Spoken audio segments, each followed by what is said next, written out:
during the town hall with CNN, Bernie Sanders was asked a question pertaining to gender. And this is an important question for him to answer and to get, because of course there have been attempts to criticize him, smear him, whatever you want to call it, in regard to the way women were treated on his campaign. And so here it is, here's the whole exchange. As we saw in the 2018 midterms, the Democratic Party has become more female, more racially diverse, and younger in age. How can a voter like me feel confident in your ability to represent the party? I am enormously proud of the fact that we have the most diverse, progressive freshman class in the history of the United States Congress. And you know what I did in 2016 and in 2018? I ran all over this country to try to make that happen. All right, so when you talk about the political revolution, you're talking about two things. Number one are the ideas that we are fighting for. An economy that works for all, not just the 1%. But the second point that I have made over and over again is we're not going to be able to implement a progressive agenda unless millions more people get involved in the political process. So I am delighted. We started an organization called Our Revolution. I think Nina Turner is here. You know what the purpose of Our Revolution was about? Is precisely to bring young people into the political process. So I'm glad he was asked that question. We'll have a quick discussion about how you guys felt he answered it. But before we do so, I'm gonna go on a little bit of a rant, okay? So please indulge me here. Okay. I like to smoke weed and watch old political videos. That's what I do because I'm crazy. So I'll watch old debates. You don't know how to relax. I know, I'm crazy. So after a long day of politics, I go home and old, but like how old are we talking? Super old, and I'm about to prove it to you in just a second. So I was watching old Bernie videos, and he's had a long political career. You know, he had his mayoral address back in 1985, a year before I was born. And his speeches are incredible because of a common pattern, and that pattern is consistency. He has fought for the same thing since the very beginning of his political career. Now, I came across a video from 1994 that I hadn't seen before.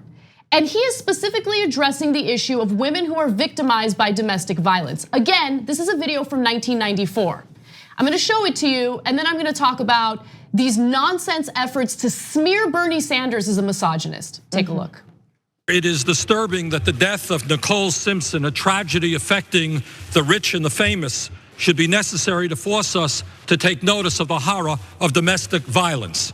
Mr. Speaker, 80% of homicides in Vermont involve domestic partners or family members. All of the 6 women slain in Vermont during 1993 died at the hands of an intimate partner or a family member. Nationally, 3 out of every 10 women who are victims of homicide were murdered by a spouse or an intimate partner, and every 15 seconds, a woman is battered by her husband or a boyfriend. I have a number of serious problems with the crime bill, but one part of it that I vigorously support is the Violence Against Women Act. We urgently need the $1.8 billion in this bill to combat the epidemic of violence against women on the streets and in the homes of America.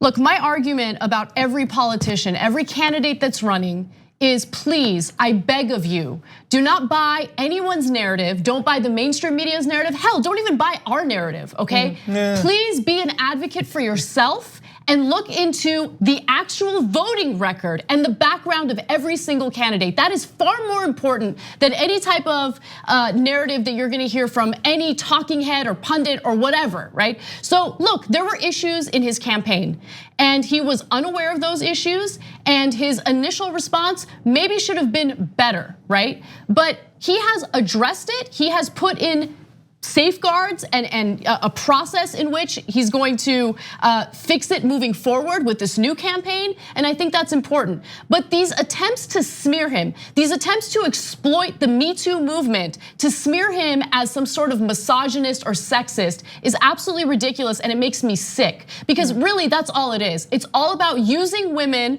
who have been preyed upon, who had been vulnerable in the past, using their stories and exploiting it to paint a picture of Bernie Sanders that simply simply is not true. That is my perspective of it. But again, don't believe me. Don't buy my narrative. Do your own research. Be an advocate for yourself.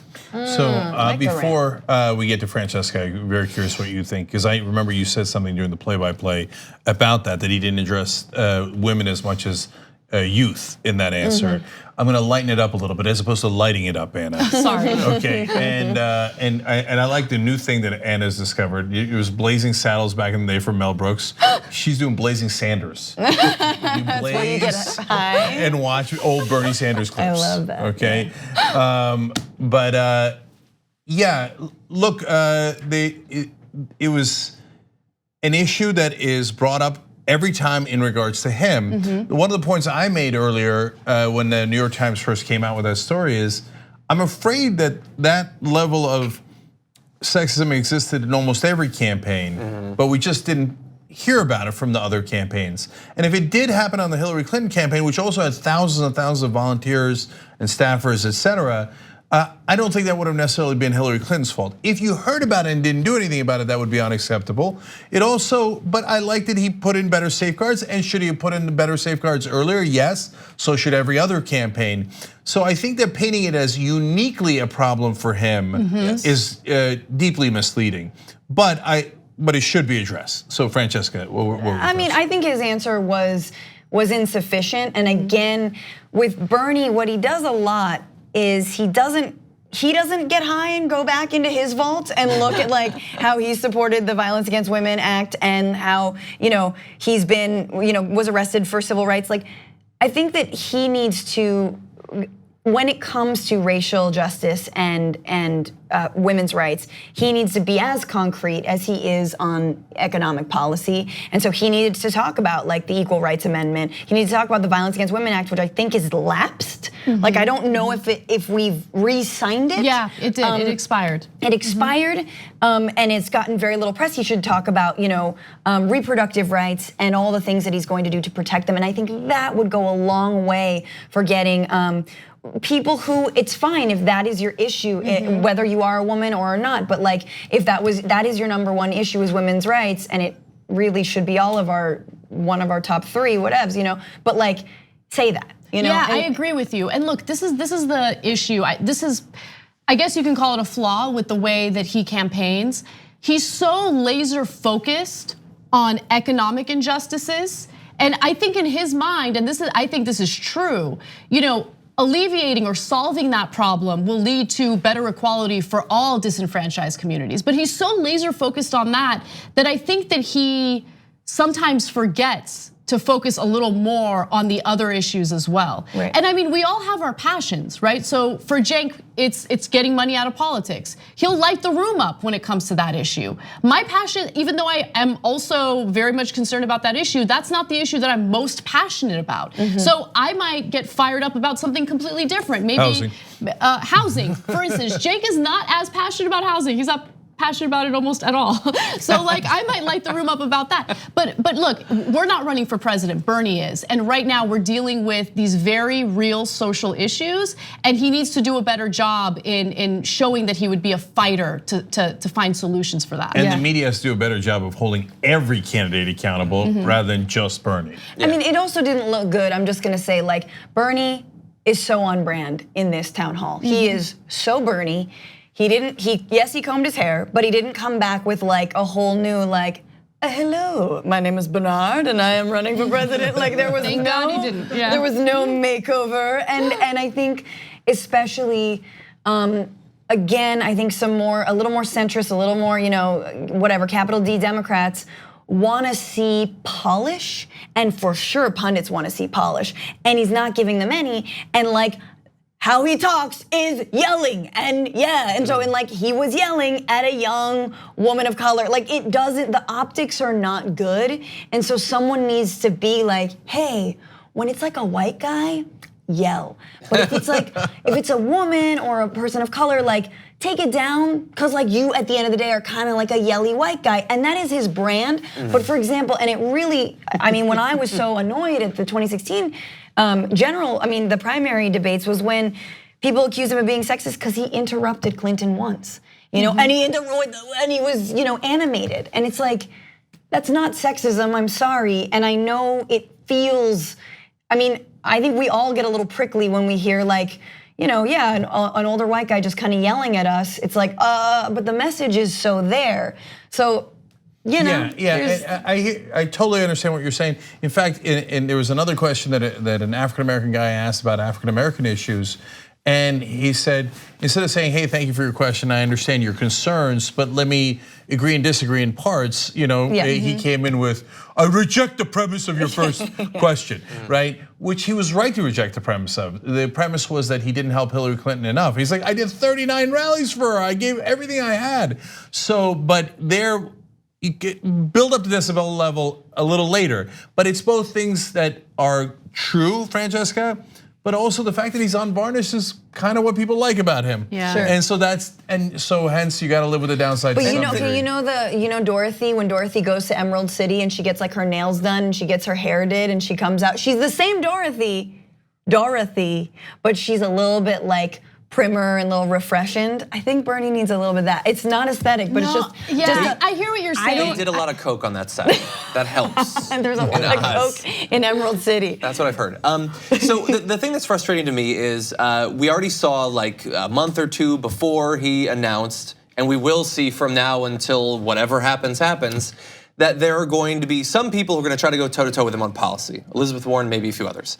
And then there's some other people that are trying to co-opt just enough of his platform while hoping that they can disqualify him as a candidate for one of these reasons. And the thing is, like, the reparations response I thought was a flub. He could have done a better job there.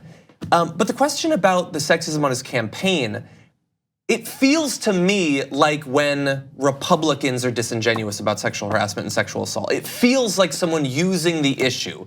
Because I always want them to go a little bit farther. So this happened on your campaign. A woman was sexually harassed. Now talk. Well, but go a little bit farther. What are you saying he should have done with a campaign of literally thousands of people? Hypothetically, watch them all at all times? I mean, let's keep it real. You know why a woman was sexually harassed on Bernie Sanders' campaign? Because in America, men sexually harass women all the time on every campaign, in every environment, in every walk of life, and all across the country. So as you said, it definitely happened on Clinton's campaign and Trump's campaign, and Rick Santorum was involved in all of them. Now, if he had found out about it, and if he had done nothing or protected the guy or told her to go buzz off, okay, that's a big issue. But simply because it existed. And he didn't know about it. And so I don't understand what you are saying he should have done. Now, what he did do once he found out is exactly what we should want. He set up, as he puts it, the most stringent standards that no other campaign had at that time. Many campaigns, perhaps all other campaigns, don't have today. So according to that standard, you're more likely to be sexually harassed on other campaigns currently. So will people ask those candidates? She asked, why haven't you matched Bernie? Can I trust you? And I feel like, again, back to the little tender side of Bernie that I think he needs to conjure up. He needs to remember that he is still one of the most, if not the most popular politician in America. And especially with young people, and I'm glad that he named that when it came to millennials and people of color, he did actually tie and or potentially beat out Clinton in the primary. But there needs to be more of an understanding. Can I trust you? This is a young woman of color asking if she can trust you. Yes, you can trust me. No, if the question is, can I trust you going forward? And if you're saying both pragmatically and in terms of your communication, you should make sure that they understand where your priorities lie, that's totally fine.